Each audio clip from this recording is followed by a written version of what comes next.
Pull up a chair. This is Fluxtaposed, episode 220, recorded on July 17, 2018. On the docket today, IRL.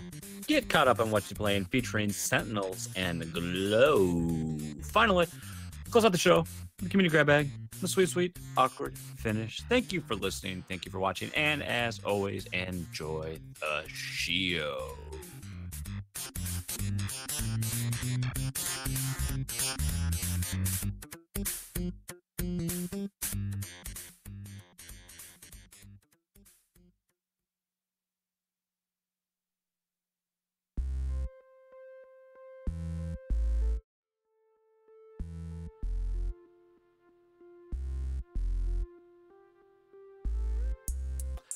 Welcome back, everyone. This is Fluxtaposed. That's right, episode 220, recording on another Tuesday. I am Jason, joined by Lucas. Hello. I'm up here. Listen, you need to be down here. Listen to this harmony.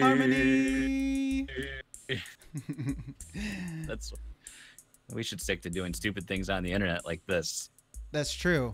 How about let's play a game where I guess what your social security number is. Does it start with a 3? Yes. Awesome. I win. Guess how many digits total there are? 2. Are there 2? Yes. Yes. Oh my gosh, you're so good at this. You're so good at this. Finally, something I'm good at. Welcome back. It's another episode of the show we do that we like, that we hope you listen to and also like, but maybe you don't, but that's okay. Right? That's okay. Yeah. That's okay. That's okay. That's okay.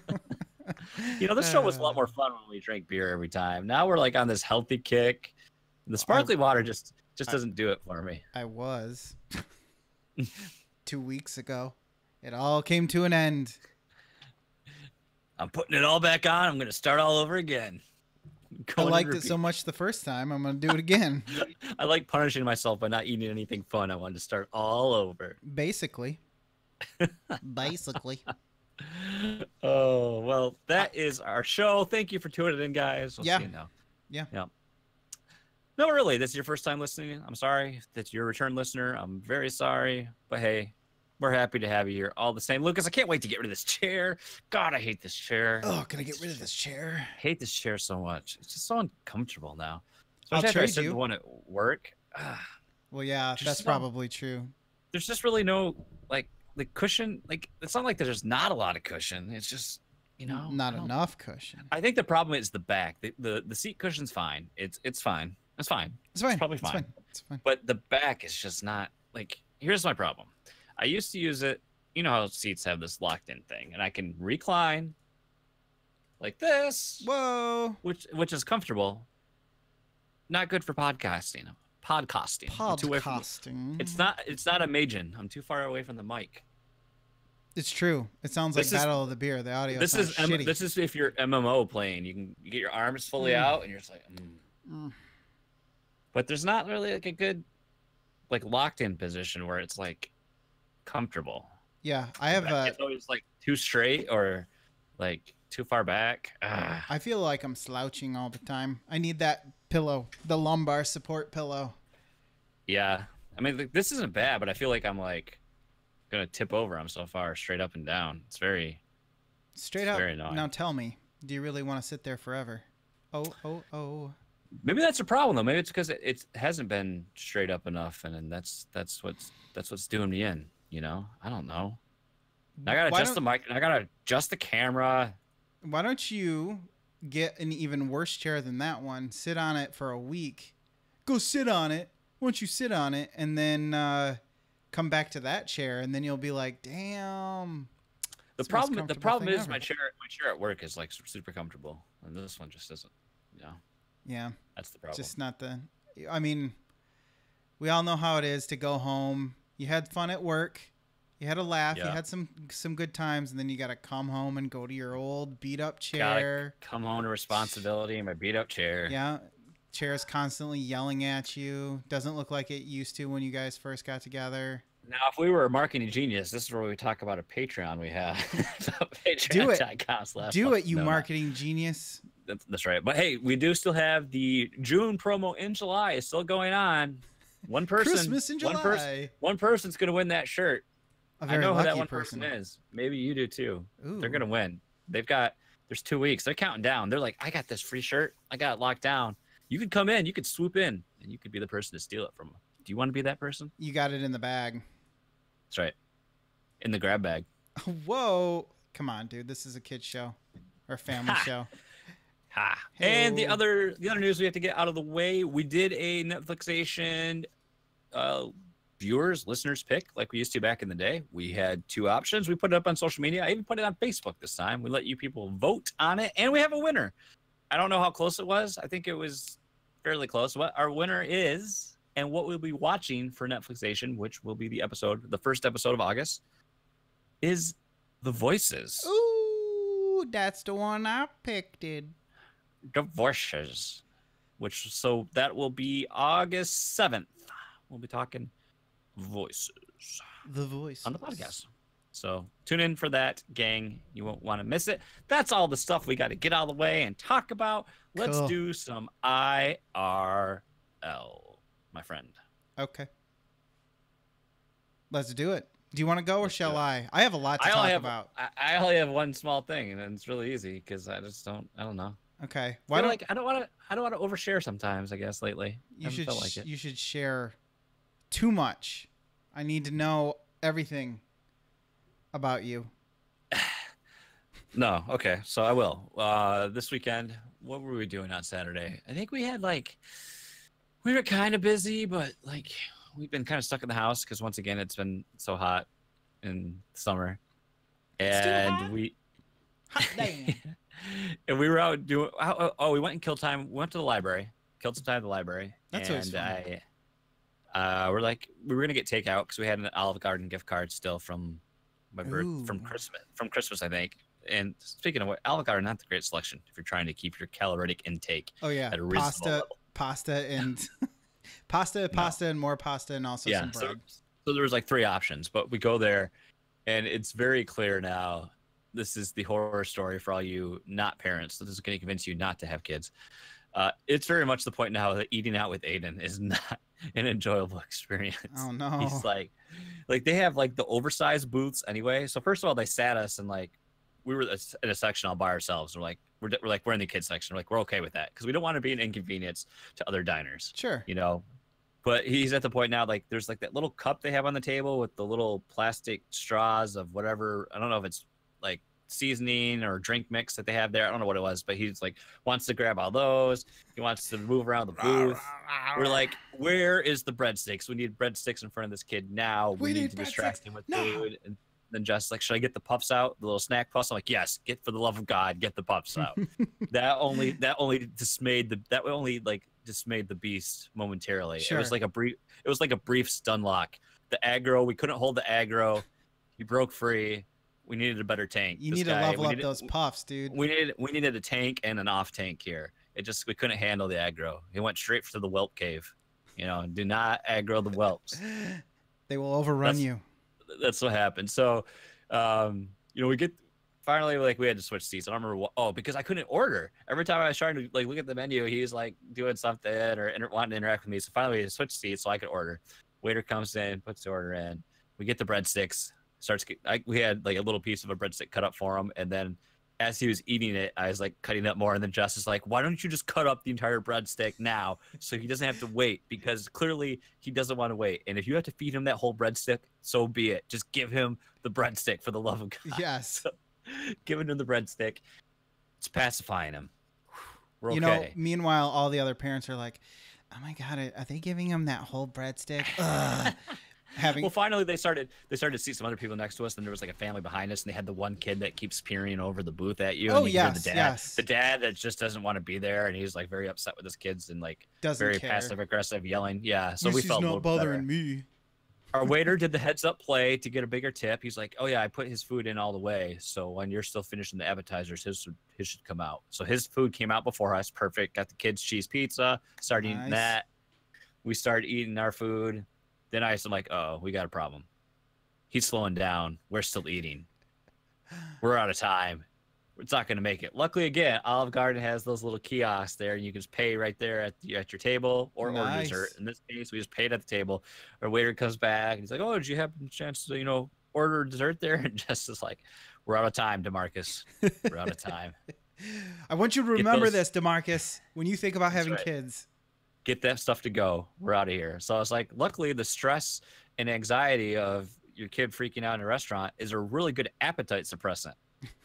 So nice. I only ate half my meal, got the Mediterranean grill. It was like only 650 calories or something like that, and then cut that in half. Boom, you're golden.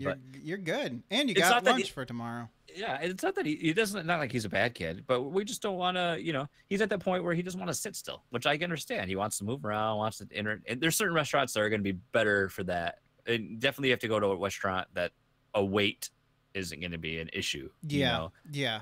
So you don't want to be like we used to go to the. I was just gonna say you don't want to be like having to wait in that. The line always extends into that weird, not quite inside the restaurant, but not outdoors yet. That little in between area, and you're just like, everyone's constantly coming in and place with a patio. Great, perfect. Yeah. Sound can't carry. You're outside. The one pizza place that he really likes, that'd be great too. But that pizza's not really good for us right now. So, what do you mean? It's just bread and cheese. It was. The rest of the day, we're like, that was a big mistake. That was not worth it. It's not worth it at all. Oh, we made a horrible mistake.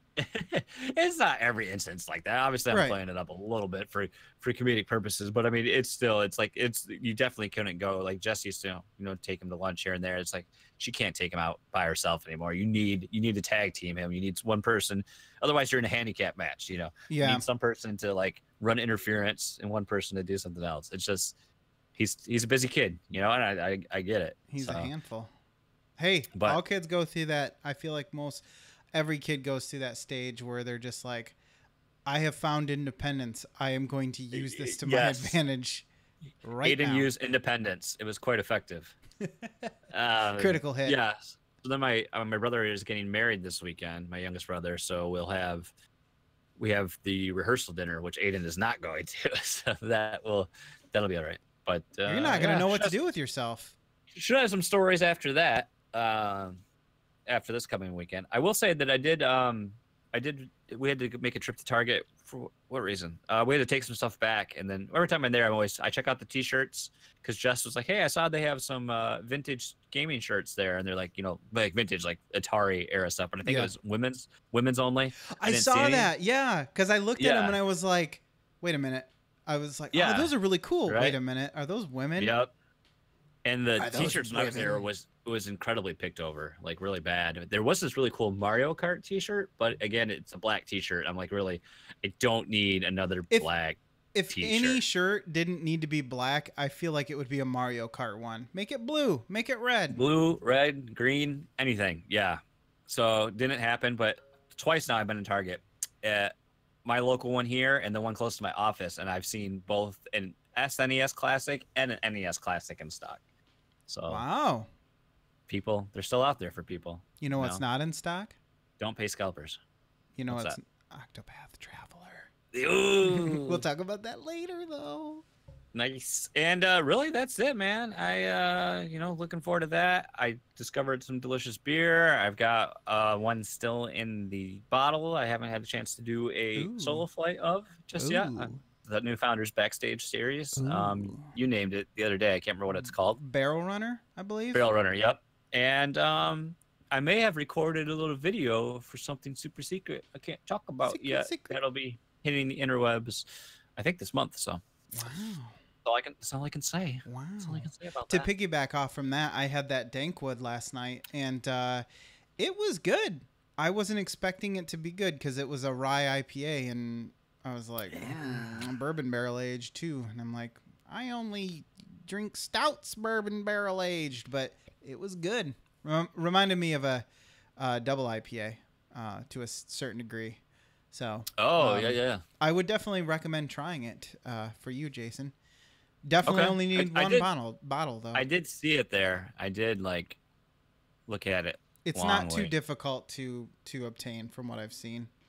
I think Barrel Runner is more limited than this one. So I kind of would like them to see them bring back. What was the their Mango Magnifico? That was good. I like that don't one. like. I told you I don't like mango. I don't know what it is Missing out, about it. dude. That one from oh gosh, what was the Mitten Brewing Company's? Oh, the yeah, one yeah, that the I one showed that the you picture of on Discord. shared. Very good, Yes. very good.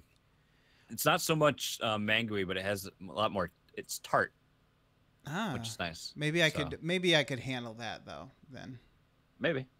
You know what else? You know what I couldn't handle, Jason? Michigan Adventures. I'm an old man. We are old people here in this clan.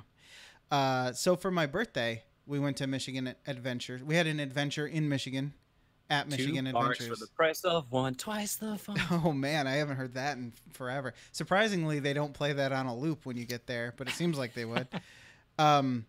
So we get there, and we got there pretty close to opening, about half hour before or after they opened, and it was fine. We got in. We did some bumper cars, which we're at the bumper cars because they're like right at the entrance, probably because they know no one will do them if they put it further in the park because it's like the first thing you hit. You're like, sure, why not? And so we did those, and they have a rating system from 1 to 5, 5 being like you're going to die if you ride this, and 1 being like you're going to die of boredom if you ride this. And so that was rated a 4. The bumper cars were, and I would not have rated it more than a 2. I guess the violentness and random and suddenness of getting jolted. It was a light jostling. There was a light jostling, and that was. Well, you're a finely tuned specimen of masculinity. True. I'm too fat to be moved. I look like Snorlax, and so therefore cannot be harmed by those bumper cars. Those cars of the bumper. And so now here's the problem with this. Not the fact that it was misrated in our opinion, but the fact that because it was misrated, we believed, well, if that was a 4, then everything 4 and under can't be that bad, right? I mean, 5 is really what you need to look out for in this rating system. So for some reason, everybody had it in their mind that they wanted to do the tilt-a-whirl. The tilt-a-whirl is basically those... Let me see that tilt-a-whirl. Let me see that tilt-a-whirl. As opposed to a tootsie-roll. The thing I can't do they still have like those berries there that are like the scrambler, but you can they're also in the carnival rides too, but they're like strawberries and they have the spinning or apples. wheel inside. That's what I thought this was. Oh, That's what I thought this was. That. Same exact thing, but you have no control over the middle.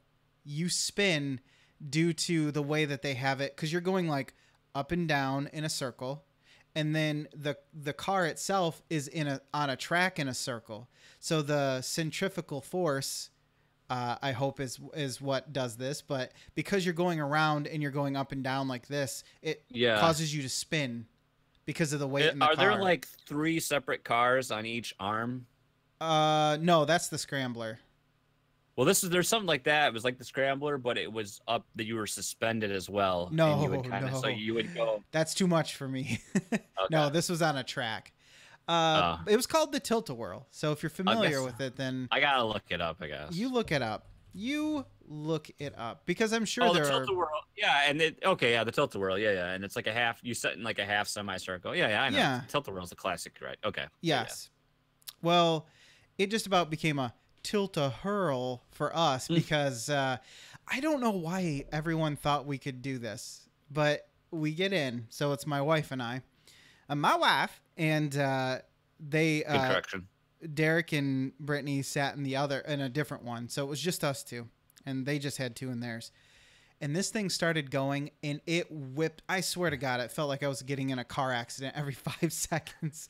It was like, you know how in movies now it's really cool to have just some character talking, and it's showing that angle where you're like, I'm gonna see a truck coming through this window and smashing into this car. Like that's the thing I know now. exactly what you mean. That's what I felt like was happening to me every time this thing went in a circle, because it would like get to the apex of rotation, and it would sit there for a second, and you're like, oh, thank God, and then it would whip again, and you would like go down, and it would whip you around, and you would just go back and forth constantly. And I'm laughing my head off, and I feel like I'm gonna barf, but it's I mean, what are you gonna do? Like, sir, could you please stop the ride? You're pretty much screwed. Excuse me. I was starting to feel like so ill, which I have never experienced on a ride, really, because I'm not really a rider. No. I don't typically do these things. So, however, it's rider. my wife,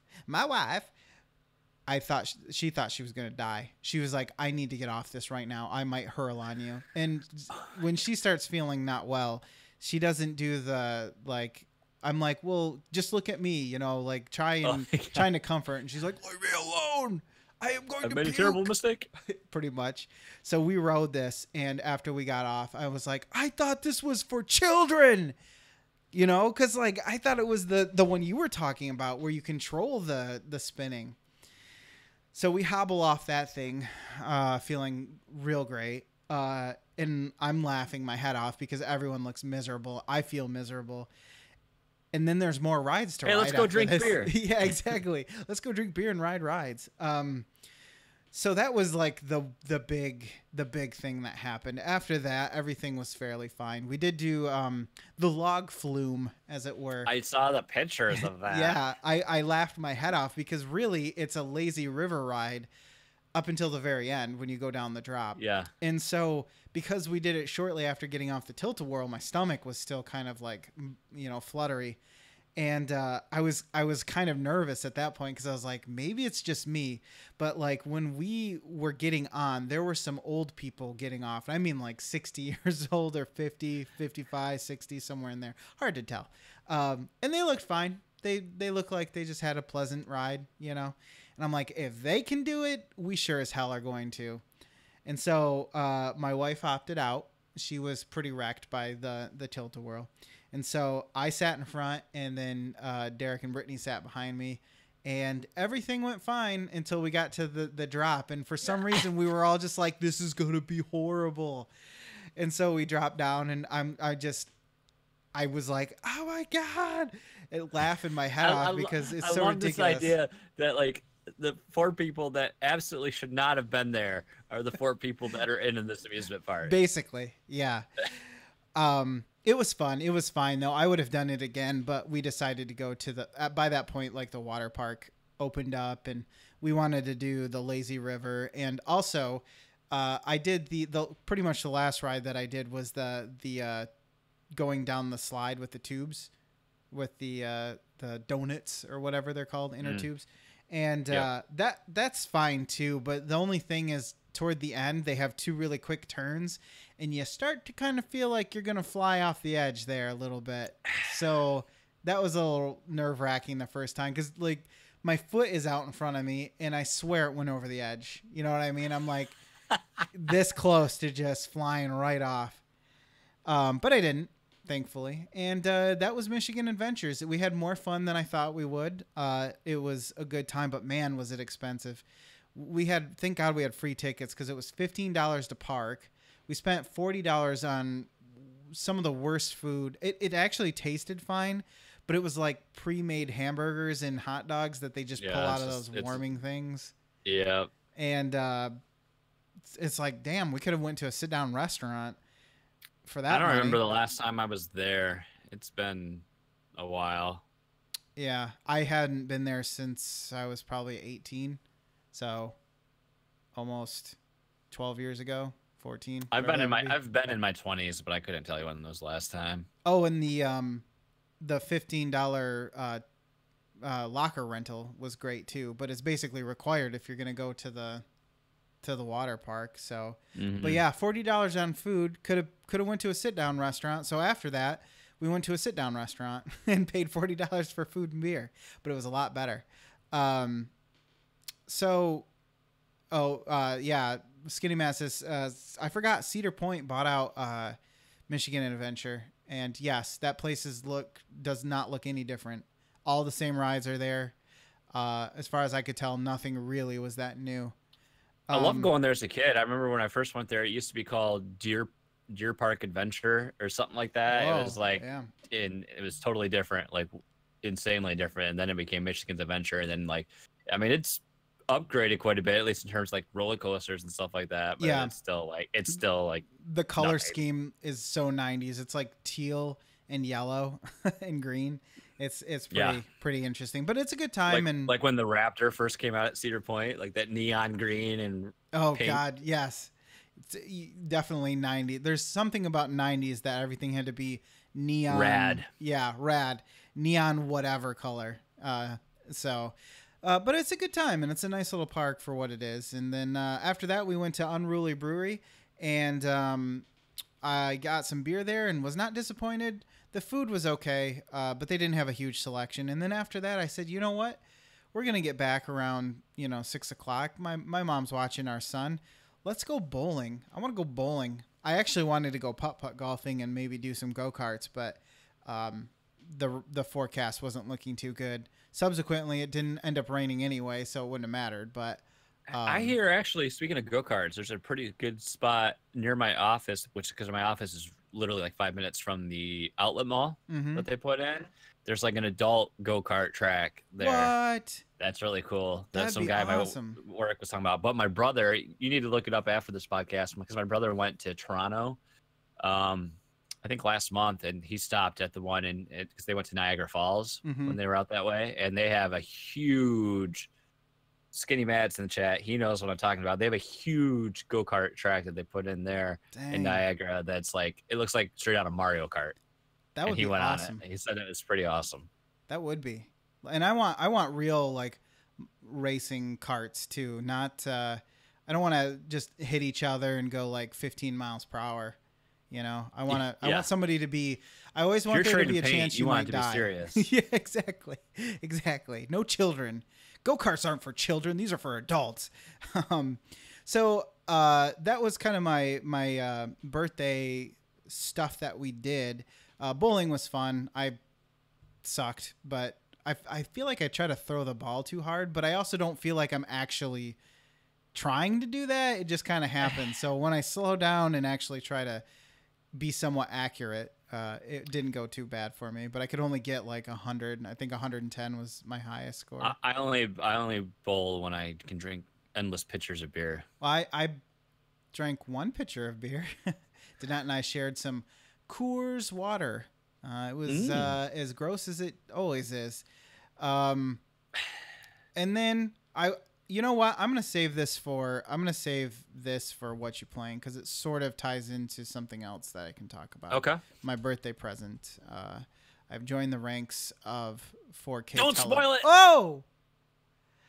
Of 40,000 Warhammers. 40,000. I knew you were a miniature fan.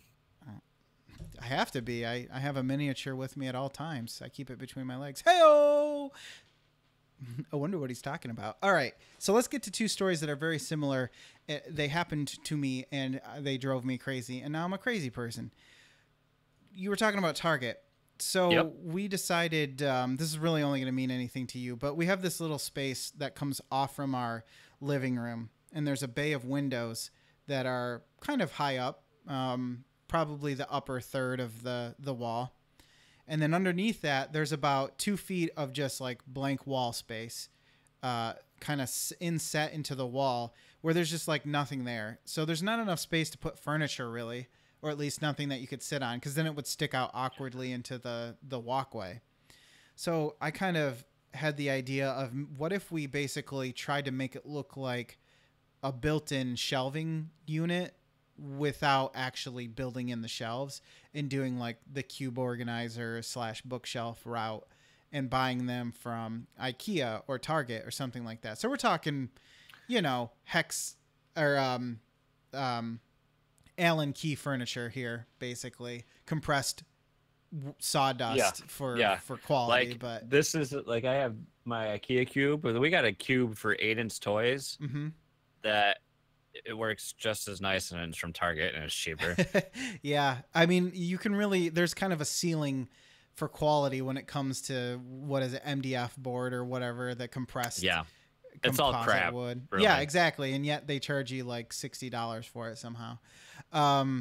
So we decided to go that route. And because we're just kind of trying to get the first floor done and furnished, and we always need more storage, no matter what floor it is, whether it's the bathroom, it's kids' toys, whatever it is, books, whatever it happens to be, we need more storage. So we went this route, and I bought 2 6-cube organizers from Threshold. That's the Target brand.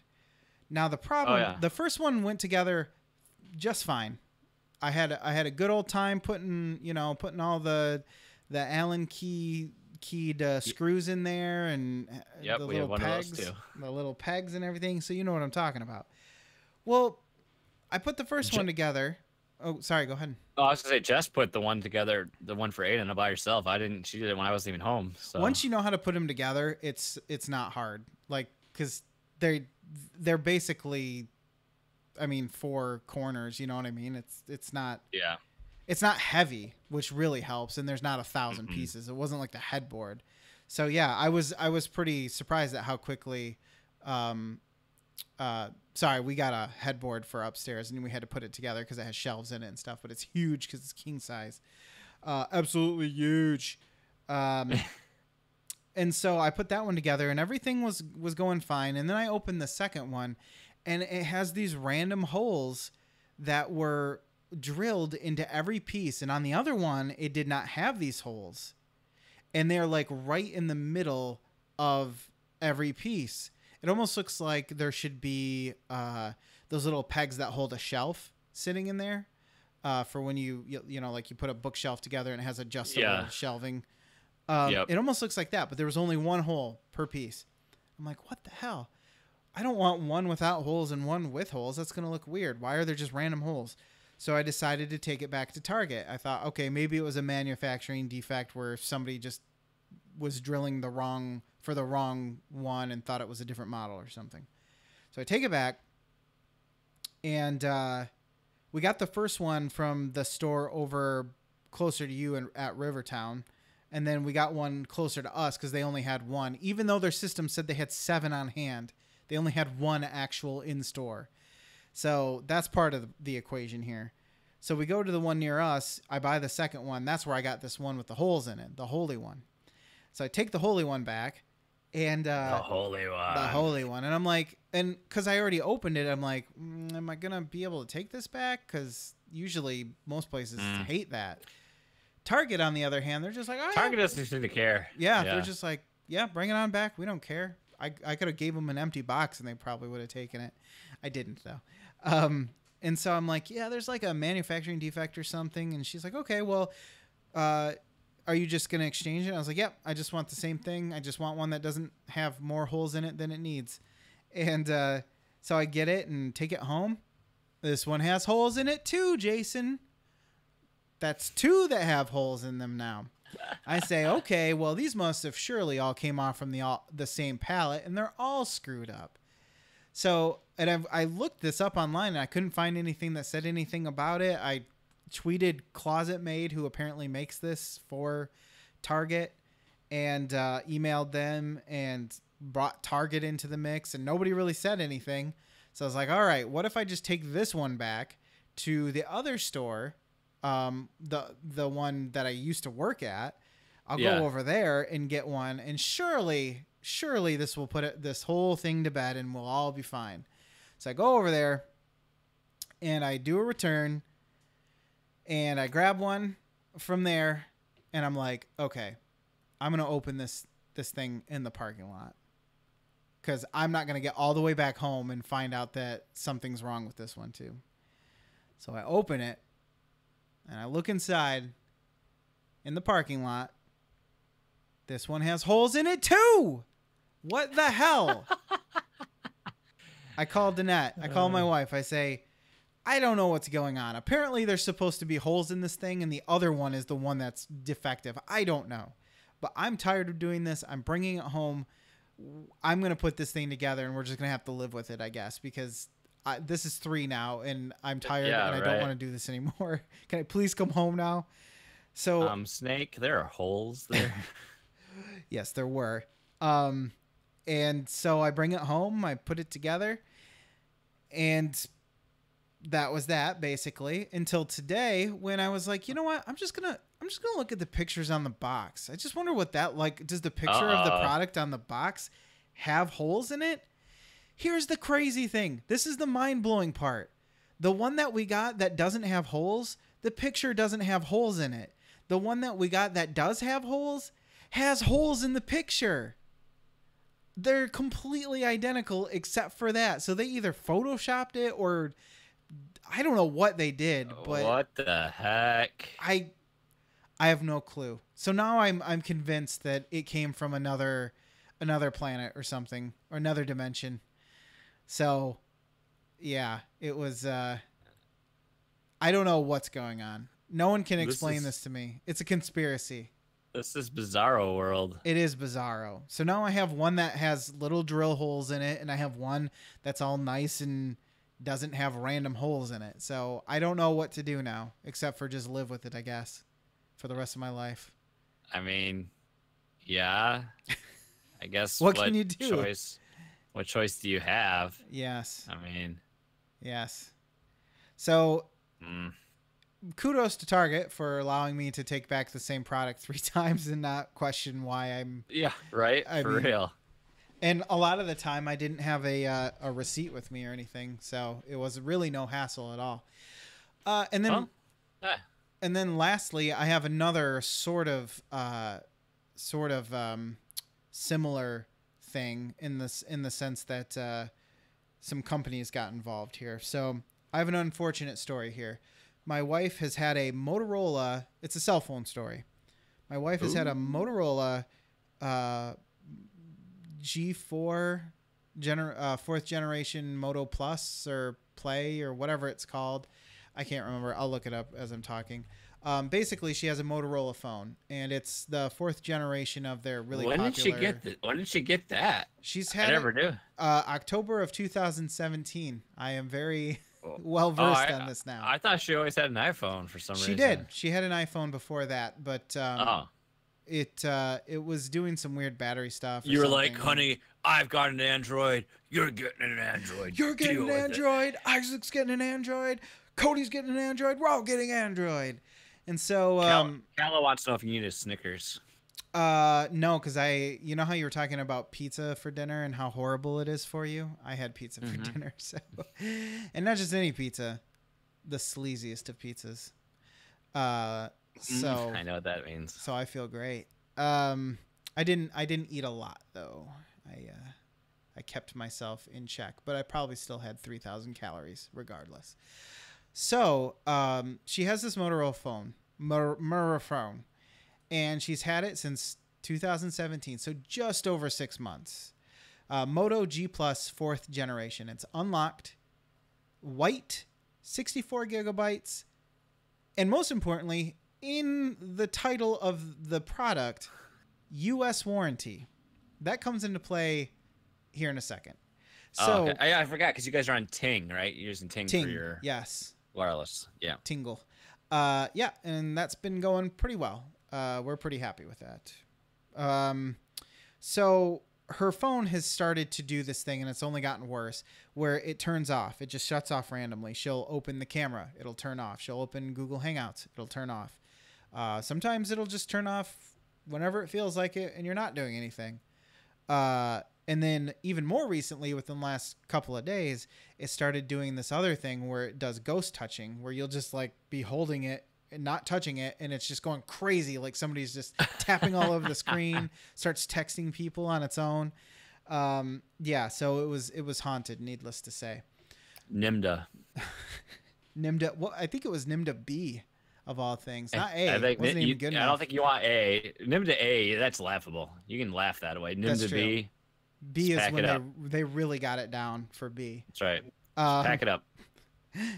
And so I'm like, okay, I need to do something about this, because she had been complaining about it for a while and it was getting worse and worse. And if it was my phone, I probably would have been doing hours of research in how to fix it and everything. So I started to do the same for her and realized quickly that it wasn't something that we could fix. A lot of people were having this issue with this phone, and it's not just something that you can replace the battery or something like that.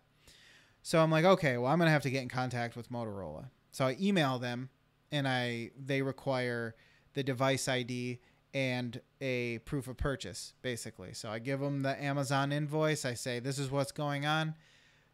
We've only had it for just barely 6 months. What can be done? Let's repair this thing. They come back with, yeah, it seems like you bought this from a third-party seller named blah, blah, blah, and they are not an authorized seller. So it is not covered by warranty. Okay, well, first of all, the third-party seller that you have told me I purchased the phone from was for the phone case that I bought for the phone. So you clearly didn't read the invoice correctly, because the phone is all the way at the bottom from a different retailer. Still third-party, but so they're not wrong on that, but at least read the damn thing correctly and read back the information to me correctly. Oh, yes, we're sorry, but yeah, we see that now, but they're still not an authorized seller, so you're going to have to contact them to return or get a repair. Cool. That makes sense. Why wouldn't I, contact the maker of the device to get a repair? So I email the third-party seller and I say, hey, I pretty much already know the answer to this. I didn't say that part, but I was like, hey, I'm having an issue. They say I need to contact you. What can we do about this, about what's going on here? Oh, yeah, you're going to have to contact Motorola to get the device repaired. Yeah, I knew that was going to happen. Cool, thanks. So I did this for like half a day, and I was like, you know what? I just need to be done with it. So I get some, I actually got work that night to do. So I go downstairs early to start doing the work last night, and I can't get it out of my head. You know what I mean? I'm just like, I need to get some kind of resolution with this, or I'm going to be thinking about it when I'm trying to get other stuff done. So we had talked about possibly contacting Amazon. So I was like, you know what? Why not? Why not just try contacting them just to see, because they have it posted, like I bought it from them, and they never said, oh, by the way, if you buy it from a third-party seller, it's not covered or anything like that. Like I said, it clearly says U.S. warranty in the title. So what's shady. Going on? Yeah, it felt shady, because I'm like, Amazon, it's not like it's a back alley somewhere and you're buying phones. Jeff Bezos doesn't need any more of my money. He's doing pretty good, I think. Yeah, that's probably true. But these phones don't have their serial number scratched off or anything. So I do a live chat with Amazon. I say, hey, here's what's going on. I don't know if you can even help me with this, because I fully expected them to be like, well, this is a Motorola phone. Why are you coming to us for, like, we can't repair your phone for you. Why are you even talking to us? That's what I expected to have happen. Yeah, But especially after you already contacted them once, and they're like, "Well, they're not an authorized seller." yeah, with or Motorola. whatever. Yeah, with Motorola. Yeah, because I knew that basically meant okay. The line of conversation there is basically done. Um, and so I live chat with Amazon and I say, hey, you know, what can we do? And she says, oh, let me just get the order number. She looks at it and she says, is this the phone you're talking about? I said, yep. And she's like, all right, well, what I can do is I can print a return label for you, and you just send it back to us with this label, and we'll give you a full refund, and you can order a new phone. Wow, I was stunned. I that's was like, sweet. this can't be true. There's no way. She emailed the label to me, and now we're looking for a new phone for Danette to buy. And yeah, Was it the type no of deal where question like asked. as soon as your package is shipped, they're like, "Here's your refund." That's all Yes, my other Amazon returns. I so far. imagine that they probably won't refund it until they receive the item. At least that's been the case so far. So I do not have the money yet, but I do have the ability to send it back, and we will be doing so. And Motorola emailed me earlier tonight, and they said, we see that you contacted our technical team and sent like a message about, well, as you can see in our warranty, it says if you buy it from a third party that's not Amazon, we don't cover it. And I said, yeah, I don't really agree with your I emailed back. I don't really agree with your policy, and I'm going to go out of my way to make sure I never buy another Motorola device ever in my life. So thank you. Bye-bye. Because they not only were they not helpful, but they also were like kind of standoffish about it. So yeah, F that 'em. sucks. F them. Done. No, thank you. I bet all of your other phones are great, and I'm sure nobody has problems with them. I don't care. You lost a potential customer. I'm sure they're really hurting for that, but I would not recommend having dealt with them. I would imagine that from like a smaller company possibly, or like one that like maybe the third party seller I bought the phone from, but not Motorola. Come on. Yeah. Like you're a major company. You can afford to at least be nice. So Amazon was awesome. They stood by their service when the damn maker of the phone wouldn't even stand by their own product, because I'm sorry, but if it's a legitimate phone that is not like used, I could understand if they didn't want to repair a used phone. That makes sense. Mm-hmm. But this was a brand new phone. It came in the packaging and everything. The serial number is recorded through Amazon so that they know it's a legit phone. Like, are you seriously not going to repair your own product? Anyway, needless to say, Amazon stepped in, and I mean, hell, they've done a lot more for me than Motorola has. So Yeah, they've right, got my for dollar. sure. They got me hooked. So thank you, Amazon. Appreciate it. You got my back. And also, I can't wait to order another phone off your website. And it will not be through a third-party seller, because that was too much of a hassle.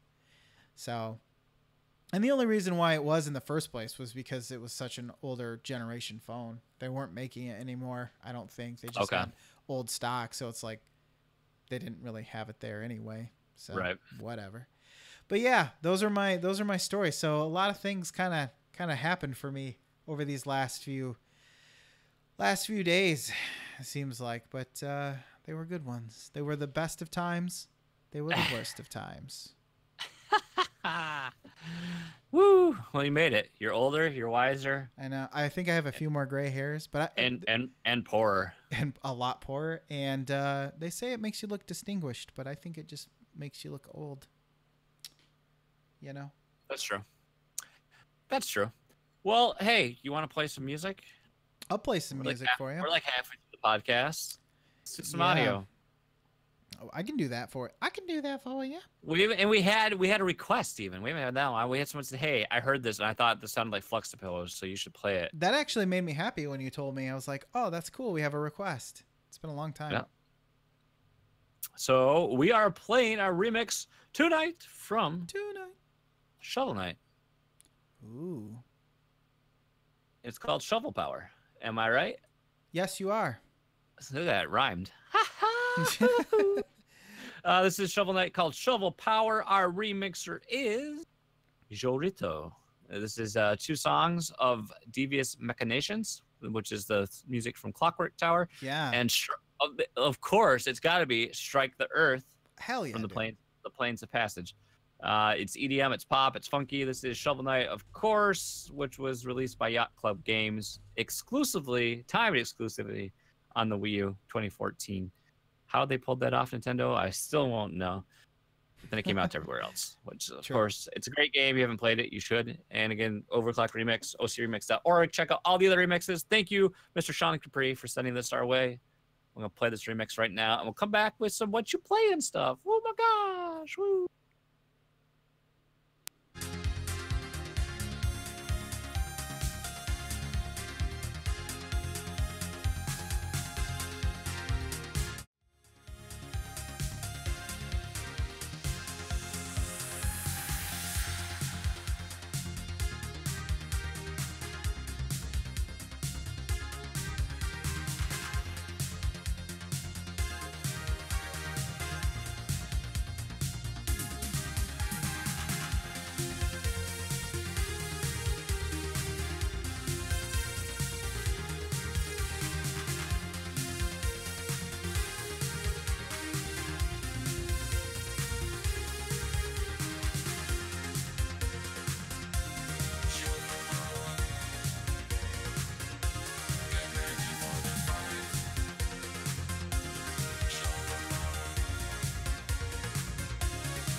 We are back from Overclock Remix. Sean, thank you again for sending that way. I agree. It's very much Fluxtaposed. I liked it.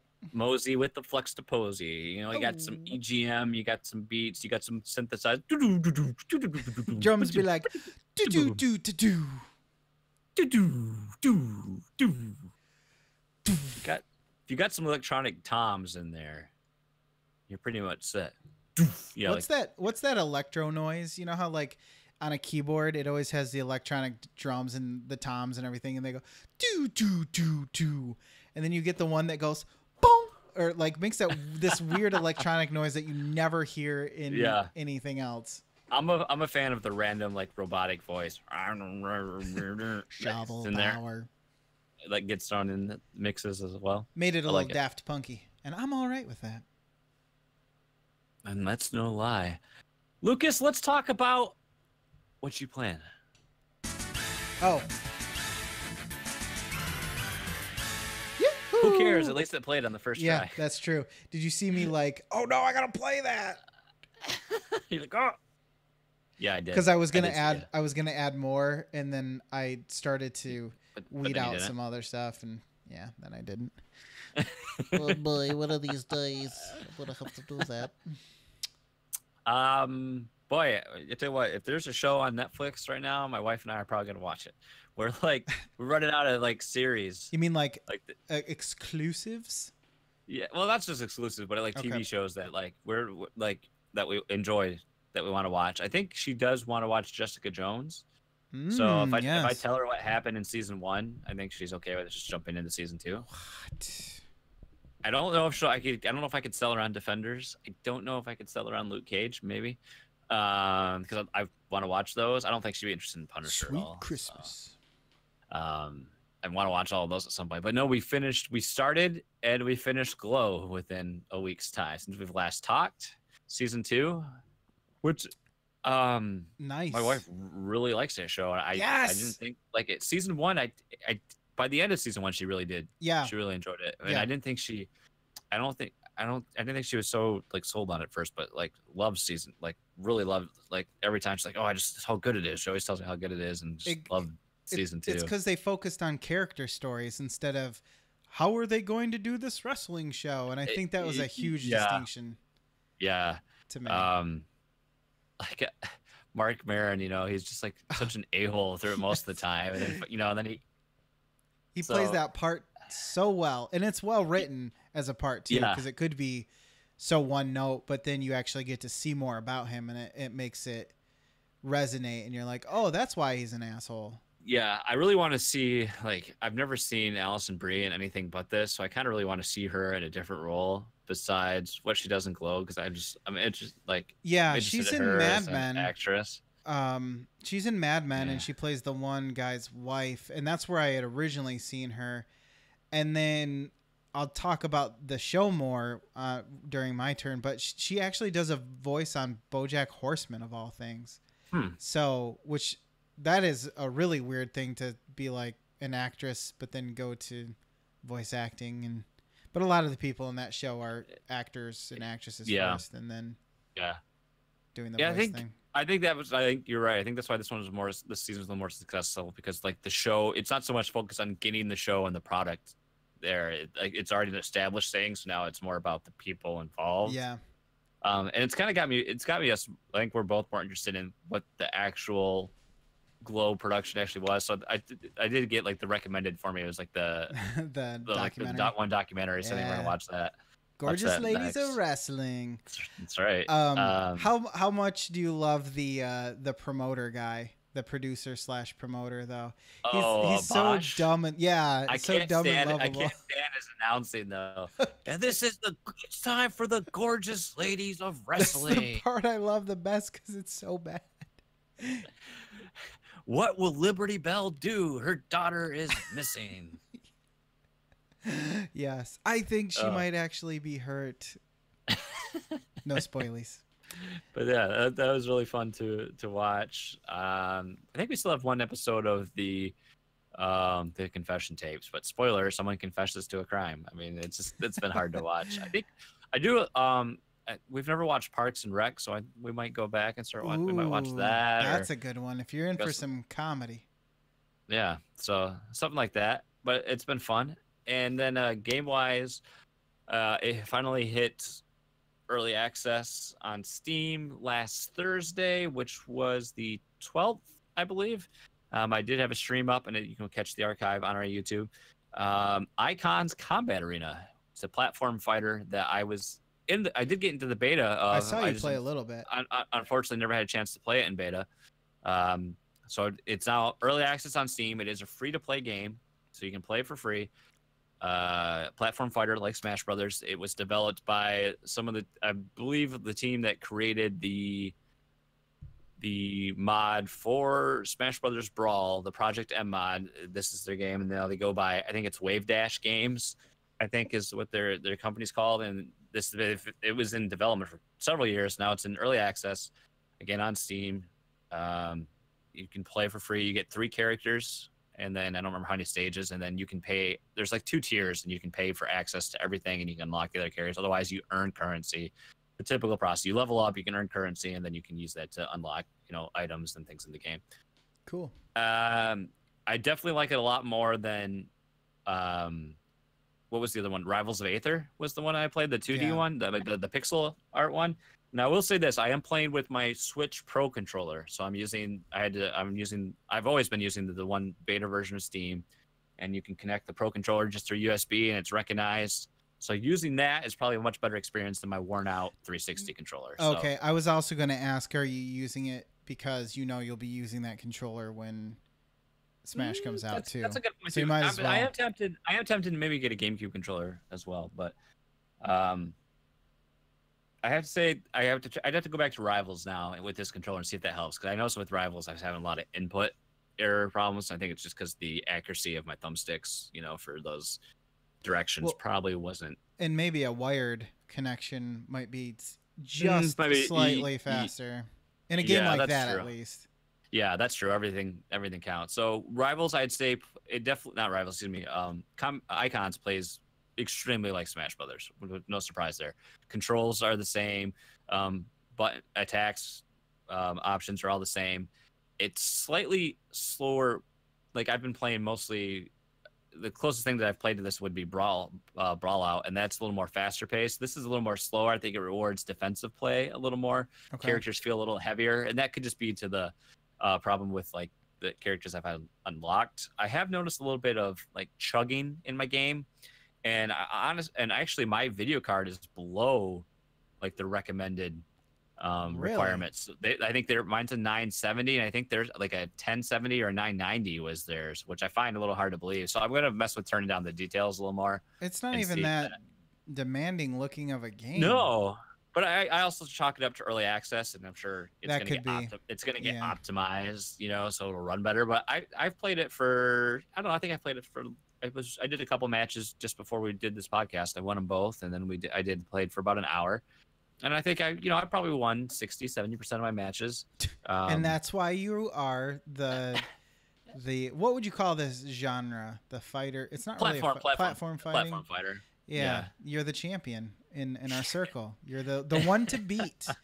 You're the king. It's fun to play a game close to Smash Brothers again, though. And this is perfect timing because I can kind of play this and get reaccustomed to that before December. I liked just looking at it, and I don't mean from an art style. I mean from a presentation style. It was easier for me to follow what you were doing when compared to Rivals of Aether. I felt like just the way that the characters looked against the background, and it was a little bit larger. Yeah, Rivals kind of blends in, and it's just a little, I don't know, it's a little bit. It's like everything is colorful in that game. This feels a lot more familiar, I think. So, It's been fun to get back into it. I'm probably going to stream a couple matches after this show if anyone's watching live and wants to check that out. But it'll be fun to keep messing around with and see how they develop it. And then, hey, if I like it, I'll throw $20 maybe at them and unlock it as we go. And then the last thing I've been playing is a little game that came out that awesome people on the internet, you are one of those awesome people, pitched in for me and purchased me Octopath Traveler on the old Nintendo Switch, which came out last week Friday. Yes, it did. And I've been playing that, and I'm not going to say a whole lot here. I've put, I think, 8 hours in so far, and I've gotten I'm on my way to getting my 6th party member out of the 8. And I'm just going through. You're doing their little intro stories for each one, so it's kind of a little repetitive at this point in the game. You like go to an area, fight through some enemies, get some chests, go to the town, meet the character, and then you have the choice, much like you had in the demo where you got to play. You know, your character you pick, you get to play through their chapter 1 story, and you get an introduction to them. There's some threat that happens, and there's this whole story that motivates them, why they're traveling, etc. So when you go to a town, you're meeting in a person just like before they're about to go out and into their boss encounter, essentially. So then you have the choice of like, do you want to see their backstory? You can watch it, or you can just skip it. So you can kind of go through that and do that for all the 8 characters. So I will say that, like, having played the first demo, those stories are still very much the same. So if you had played as Primrose or Alberic already, you can just skip the story portions because it's all exactly the same, unless, or you might want to revisit it. I don't know. I did end up not going. I had started the demo as Ophelia, and I did scratch that save, and I started brand new as Alphen, the apothecary. Which has been kind of interesting change. I really like I think it's Therian is his name. He's the rogue. I think he's like one of my favorite characters. He's pretty cool. So I've been rolling with, right now my party consists of Alphen, Therian. I just got Tressa, she's the merchant. So I have her because she's like the first character I got that can use a bow. Because I like to have a balance in my weapon. I was just gonna say, what weapon does she use? Money? Does she just throw money at people? No, but she randomly will find money sometimes when you're traveling. She'll just find it. I wish I could do that in real life. And then there's and I do have Ulbrich as my 4th. So Ulbrich. I think level 17 is my highest character. So it's just been fun. I really love the art style and the gameplay. I like the combat system. But do you like the voice acting? Here's the thing. Sometimes I want to give the actors their due and like listen to it, because you could get very much into the game. Like the music is very cinematic and very. I did like the music. Great. The sound design's awesome. So I do try to like listen, and I'll like listen to the voice acting. But sometimes I'm just like I will of course read the text faster than it's spoken. The delivery was a little slow. A lot of times I'll skip it, but it's been hit and miss. It's not as bad as I remember. Like Therian's doesn't sound nearly as terrible as it did in that one trailer when we were like, oh my gosh, is this what it is? Yeah, it's all right. It's not the best I've ever heard, but it's not the worst. Your voice went up a little bit when it's all right. I mean, there's going to be parts that are just like I've heard it from the demo, so obviously for me it's okay. It's just your typical. To me, it doesn't stand out as being. Do yourself a favor. Go back to the demo, erase your save, and go back to the demo and play as Tressa, so you can see her mom talk. She talks like she has a total like Minnesota nice accent. Oh, don't you know? Oh, don't you know? Oh, Tressa, you got to go out. I never did play the 3-hour one. I want to, but I never did. I played the original one and barely got through it. You need to play the 3-hour one then. I feel like it. Yeah, much better. I feel like that was the case. Is that it's a bit better. Representation. So I probably will. Definitely.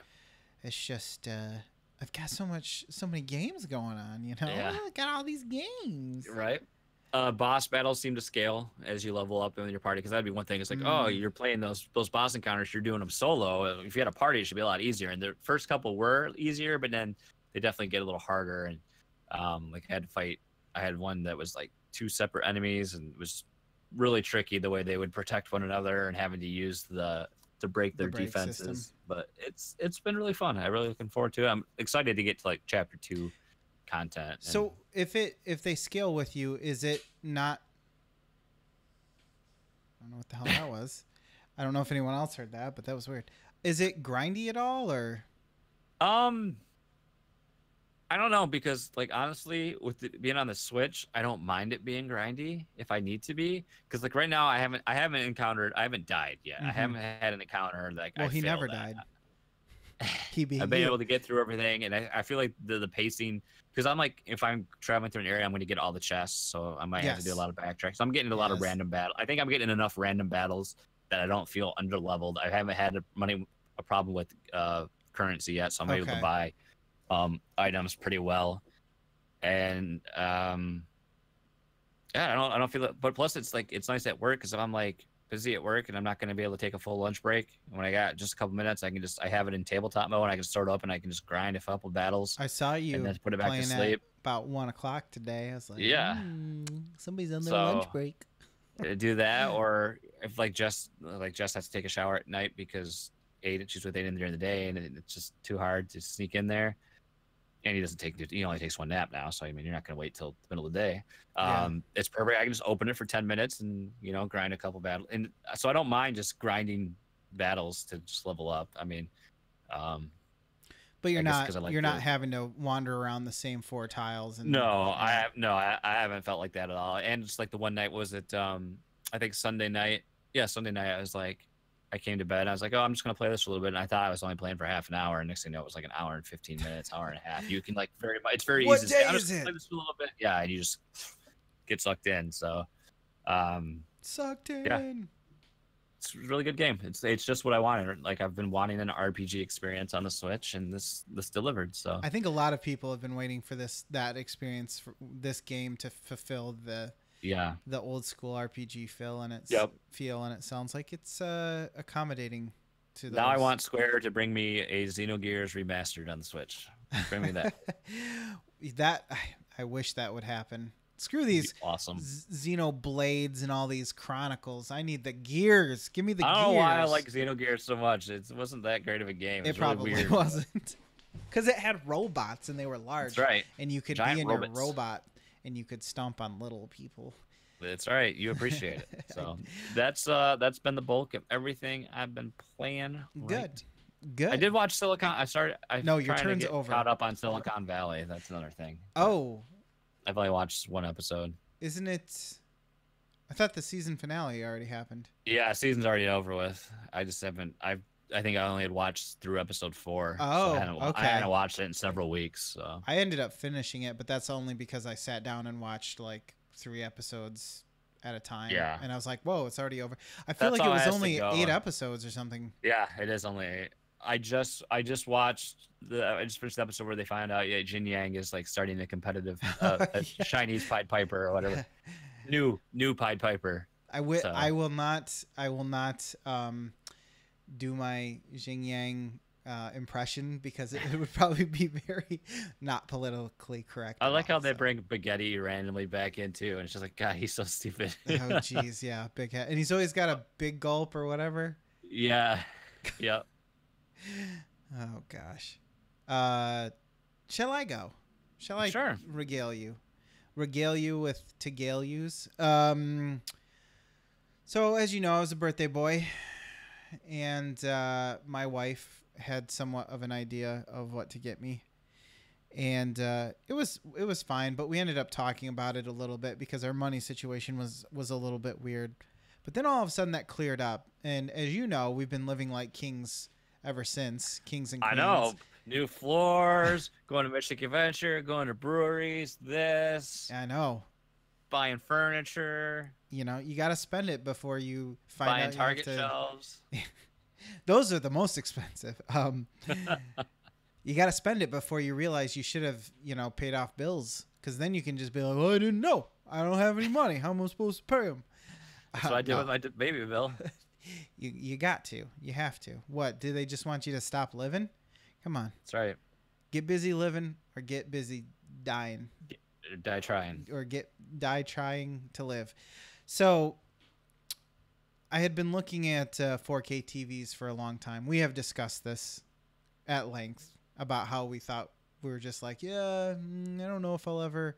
And then you got the Xbox One S, and you're like, well, maybe I'll start looking at a 4K one day. And of course, I like to shop and do research, and there was talk about TCL and Vizio as brands that are affordable and bring some pretty good features to the table as far as 4K goes.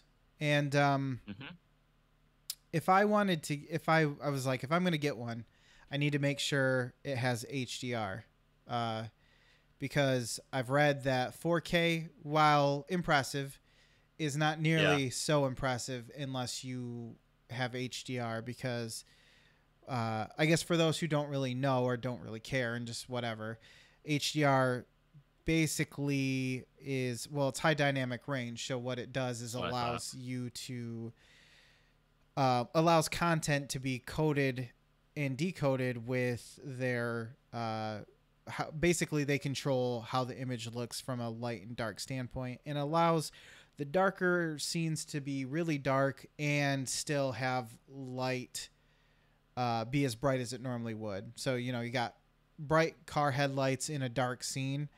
Your lights can still be bright, but they won't make the darkness look like a muddy gray color. So this isn't always enabled. It's content that has HDR enabled that takes full advantage of this. However, all this said, I did get a 4K television. My wife said, you know what, just if that's what you want for your birthday. It kind of ended up being thanks for doing the floors / I put a little bit of my birthday money towards it / my personal money that we budget out / my birthday money or birthday that she was going to get me. So it kind of all came together. And so we picked it up from Best Buy and got a 55-inch TCL 4K television with HDR10 and Dolby Vision. Is that a smart TV as well? It is. And it's good to do that because it is a Roku television. And it's good because I didn't even think about this, but if you aren't able to buy a 4K DVD player or Blu-ray player or a streaming box upgrade to the 4K streaming box, which isn't like super expensive, but we literally just bought a Roku for the other TV. I'd hate to have to, you know, throw on another 30 or 50 or $100 or whatever it would be on top of that just to be able to do 4K stuff, like consume that content.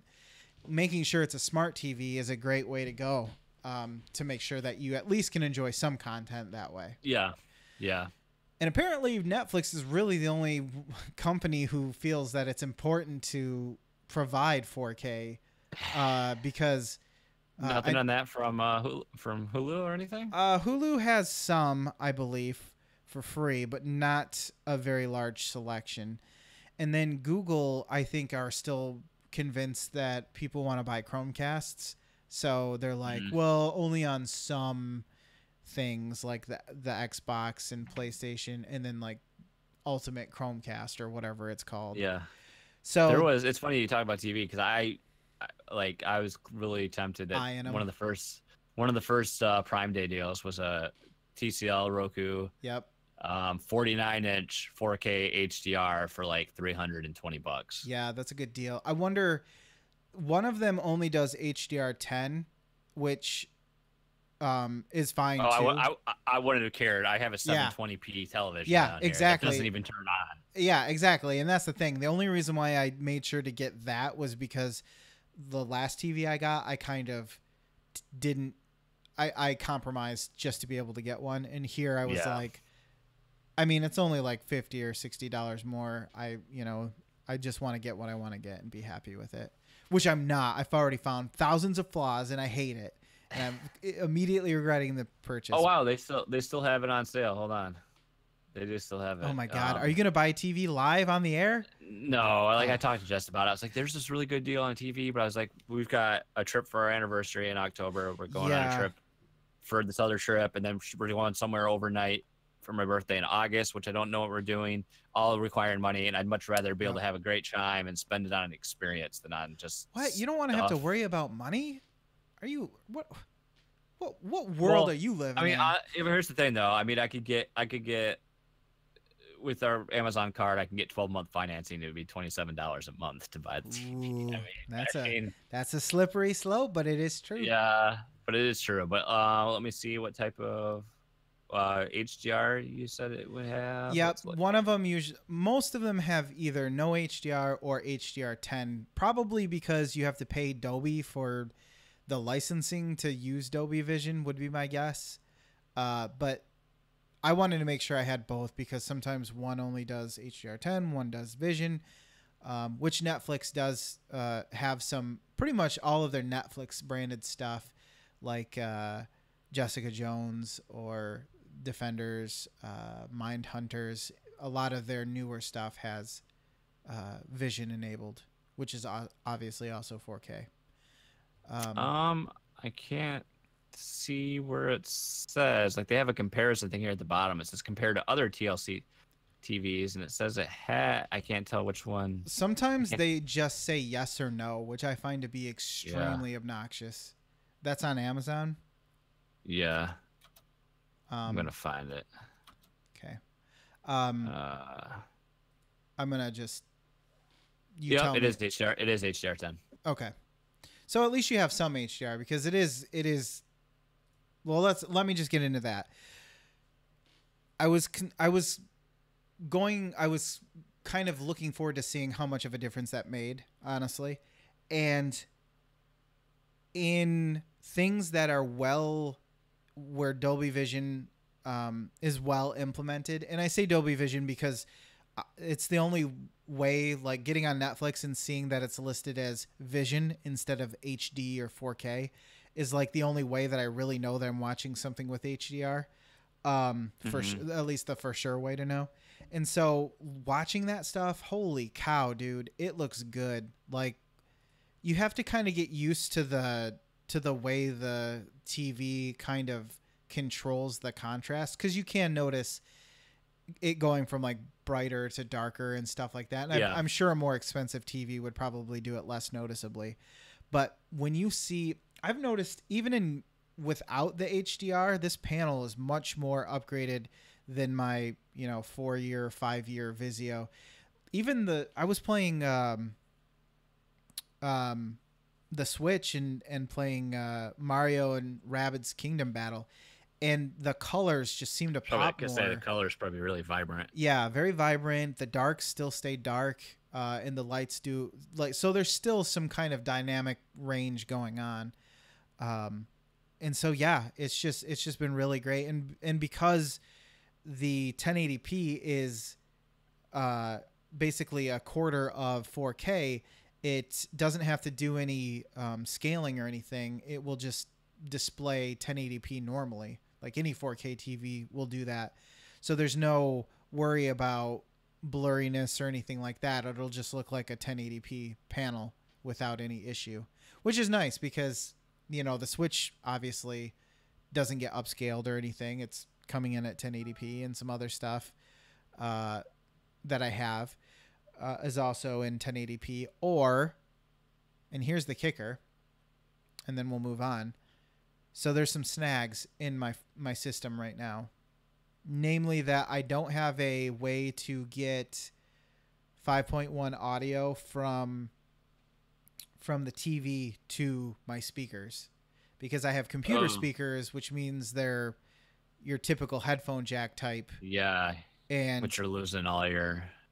Yeah, I don't have and because it's a smart TV, I'm watching TV through that now instead of Netflix through Windows 10. Yeah. So then I didn't even have to worry about getting. What do you need audio. for that? Like an SPDIF out, or? Yes, there's that, but you can also get HDMI where it splits the audio out. But none of it's really that great of a what you'd really want as a home theater system. But that's so out of my. Let's get a price sound range. bar.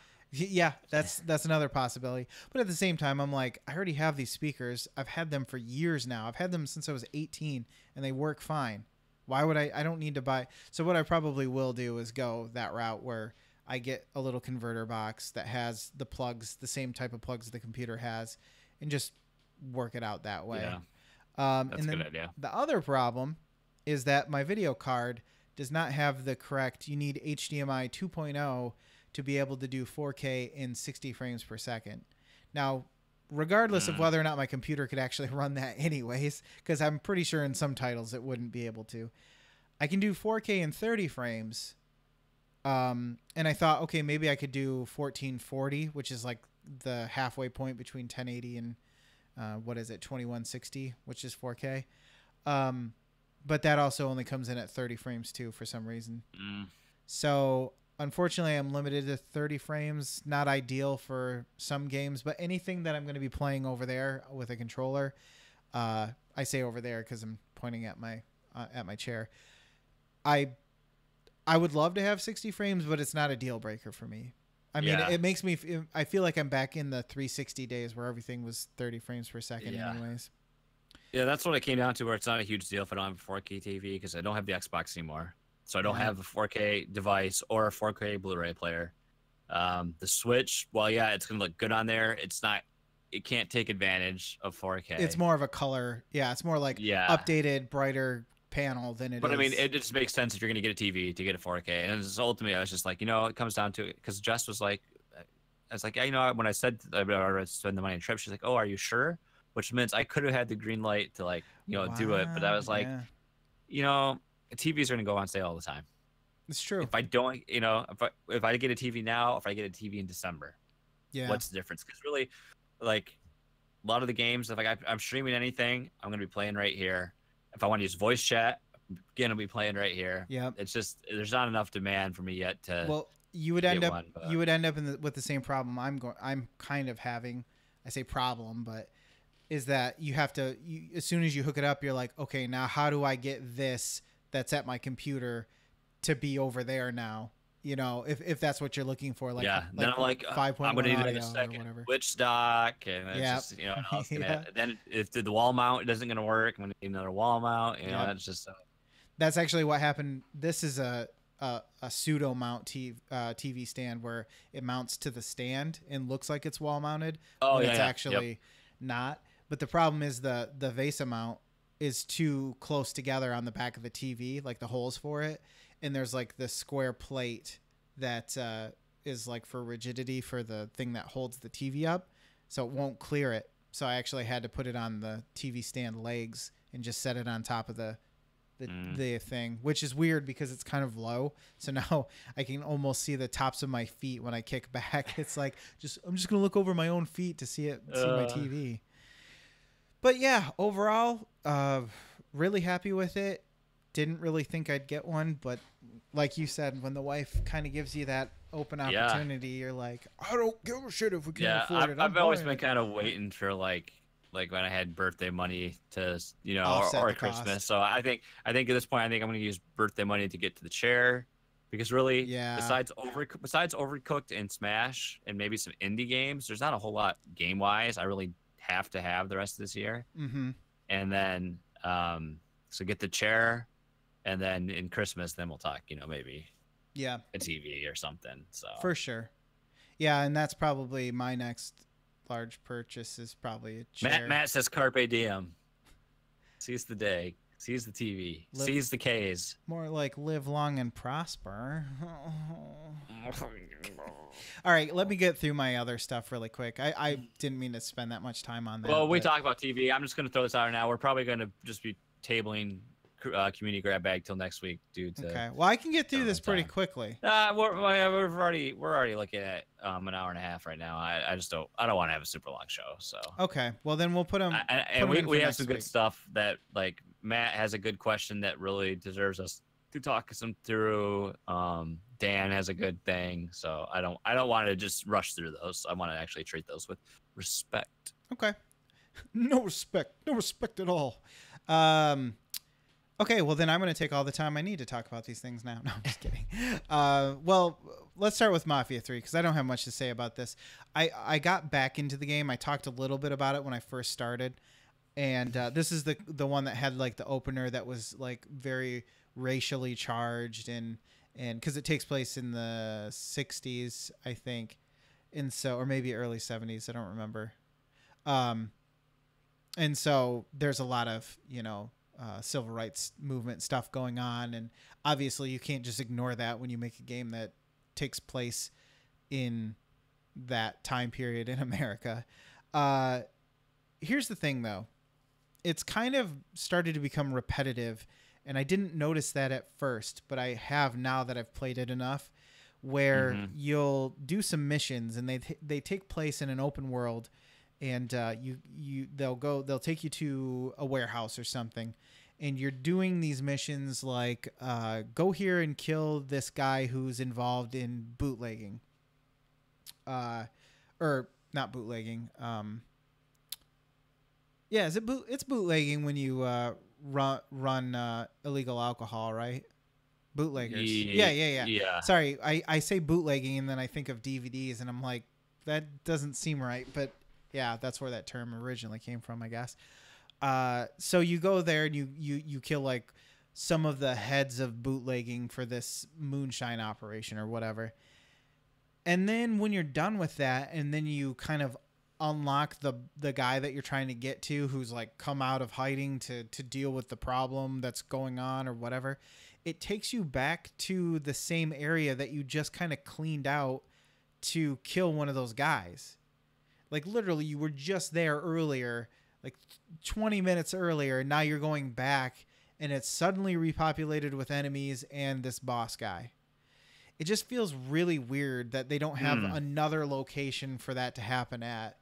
Yeah, you know right. what I mean? Because like one of them was like a meat packing plant, and that's pretty recognizable enough to be like, okay, I'm back at the meat packing plant. That seems really weird. And there's no cutscenes to explain why this is happening. It just pops up there, and then you go kill him or whatever. So I've kind of gotten a little over that, but at the same time, it moves along fast enough that I feel like it's not a huge issue. It's just, I kind of just bummed about it, really. But yeah, I'm trying to get through that and just beat it because it almost, like, I kind of put it on the back burner for a while, and I figure, why not? Looks good. And I play that one in 1440p because it doesn't run very well in 4K. It doesn't run very well in 1080p, honestly, but it was like one of those games that always sits at like 50 frames per second in 1080, no matter what you do, no matter how low you put it, unless it looks like absolute garbage. So that was kind of a bummer, but it looks pretty good. And then I did see a movie. I went to the movie theater and saw a movie. This is one that I wanted to make sure I did not miss, called First Reformed. And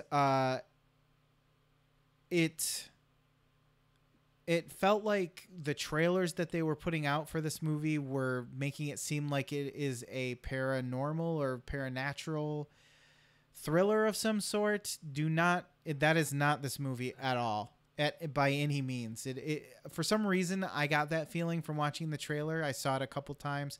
It's a A24 movie, which, you know, when I see that logo, Everything is now. Yeah. When I see that logo, I'm like, you have me. You have my attention. Continue, please. And but man, Ethan Hawke does an incredible job. I would be very surprised if he was not nominated for an award. Ooh. It's a good movie, but it is crazy. I don't want to spoil it too much, or at all, honestly. I don't really feel like anyone's talking about this movie except for movie nerds. It is a little... It's not a popcorn movie. It is not... I could easily see how somebody could be bored by watching this movie. Let me put it that way. I would not turn my nose up at somebody who said that they were bored watching this movie, because there's a lot of dialogue. There is some stuff that happens, but it's all very character driven, and there's a lot of dialogue, and surprisingly a lot of religious talk, but not heavy handed. That was the nice part. There was a lot of references to the Bible and stuff, but I didn't feel like I was being preached at, which is a very sensitive thing for me. And so I was completely interested in it, honestly, because it didn't feel like a movie with a message to convert me to Christianity or whatever. Do you believe? By whatever do you mean?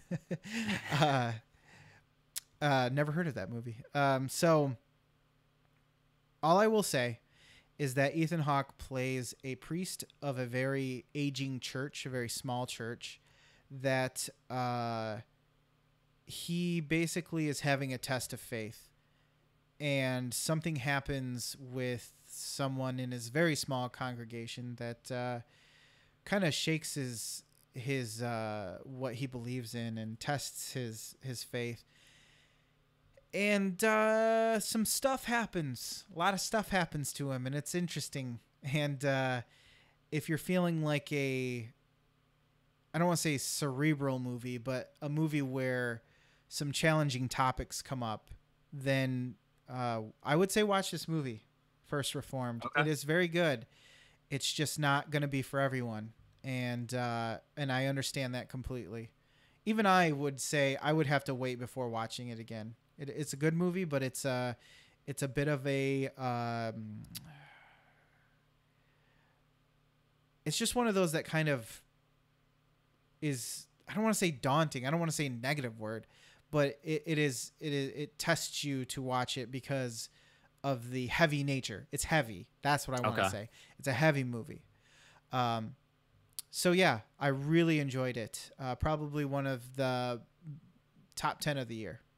I don't even know if I've seen 10 movies this year, but you know what I mean. Yeah. So yeah, really, really recommend First Reformed. Mike and Katie came over and we played Sentinels of the Multiverse, Jason. An actual, honest to God, card game, but... I'm sorry. Why? You know why. Oh, not at the card game. Michael came over. I know. And oh my God, so funny. If you want to know what kind of guy Michael is, and we had a good laugh about this at the time, so I'm sorry, Michael, but I'm going to share this. So in this game, Sentinels, you have a villain that you set up, and it plays much like the characters, the heroes that you play. He or she has a deck. One of the players playing a hero kind of does the turns for the villain, because they act autonomously, but you still have to turn the cards and do what the cards say and everything. Right. But there's also an environment that also works very similarly, but is typically non-partial for the most part. It will damage just about any non-environmental target. Well, Danette was taking care of the environment deck, and Michael, and I hope this will be funny for you because you know Mike. Michael starts questioning it about like how the cards work and stuff. And I swear to God, whenever he does this, he goes, "Wait a minute," and it's very Michael. Yeah. Wait a minute. What does that say? Yes. And so he does that. So he does that, and there's always like a second pause, and he's like, "Wait a minute," and so he says. He questioned something, and Danette clearly had it under control, and he was getting kind of confused, and we were having a good time. So, it happens. And then like one turn later, he does it again. And so we're just sitting there and he's finally kind of like, you're right. I just need to stop. And things died down, and I do that. I go, wait a minute, because at least he can laugh at himself about it. It's just ridiculous, and he knows he's doing it. And as long as he knows he's doing it, it's fine. Anybody who is self-aware of their bad board gaming habits that they bring to the table is always good for a laugh. And then finally, I've been watching BoJack Horseman. Watched the first season. I haven't watched that at all yet.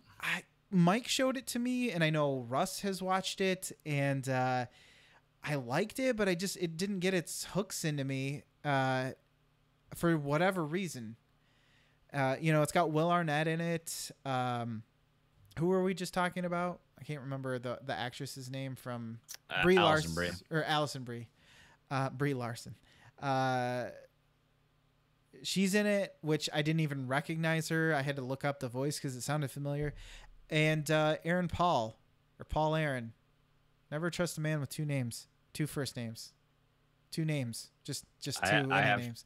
I have two names. You have three. Three Jason, first names. William. And I thought it was William. I knew that. I don't know how I knew that. I divined it. They're all good in it, and it gets funnier the more you watch it. It's kind of one of those where you have to learn kind of how the characters are, and it becomes less shticky and more nuanced than you really think it's going to be. Especially with BoJack, because he's very narcissist, and at first you kind of believe like, oh, he's just going to be this kind of one-dimensional character, but then you kind of start learning why he's that way, and just the things he'll say where he's trying to make a point and he's not wrong, but he's being an ass about it. I can really relate to that. So for me, it's quite funny. And I've watched the whole first season, and it's good. I really enjoyed it. Wow. I can't really explain why I think it's funny. Like, I can't even give you an example of a joke, I guess. But and they would sound stupid. Yeah, they would sound stupid if I tried to explain it to you. The one thing I can think of is there's his ex-girlfriend who's also his agent, but he constantly kind of isn't sure if he's in love with her or not. So he uses her a lot in that way whenever he's feeling emotionally fragile. It's time to get back together with his old flame, that type of thing. Well, she decides that she's just going to stop with that. And she starts seeing a guy who always wears a trench coat, who only BoJack Horseman apparently can see that it's actually 3 kids in a trench coat and a hat. And every time he's like, but wait, like, seriously, am I the only one that realizes he's just 3 kids under a trench coat?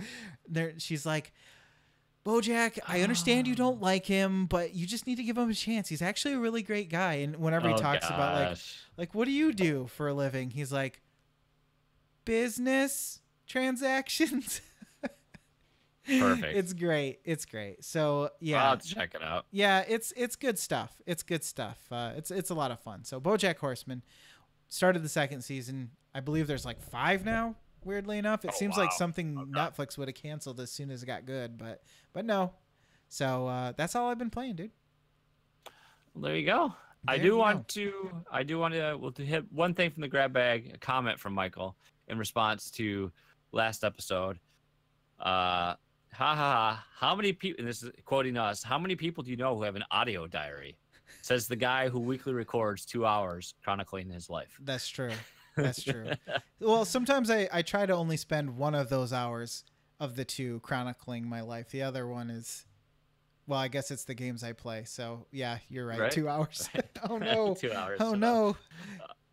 That is going to be our show for this week, guys. I'm sorry we did not get to all your community grab bag inputs. We thank you for sending them. We will add those right to the docket for next week so we can tackle them. We just ran a little long, and I don't want to have a 2-hour show because that's nobody likes a 2-hour That'd be show, silly. so. That'd be silly. So thank you guys for watching. Thank you for listening. Thank you, though, to all of our patrons. You can find out how to be a patron, patreon.com/Fluxtaposed. But special thanks to our Arbiters of Awesomeness, Kyle Heyman, Edwin Callow, Tyler Rollins, Tom Servo. Hope you're having a great vacation, buddy. And our executors of excellence, Josh Barbone, Dan Anthony, and Siri Renee. Lucas, we're done. Let's do it in a week, yeah? Yeah. And then we'll have some What's more next fun. week? Do we have something for next week? Do we have a planned thing? Well, we'll probably we talked about having a guest. We don't have anybody on, so we're just gonna roll. We have a good discussion topic. We're gonna talk about FOMO, how to beat it. Ooh. How do you beat FOMO, guys?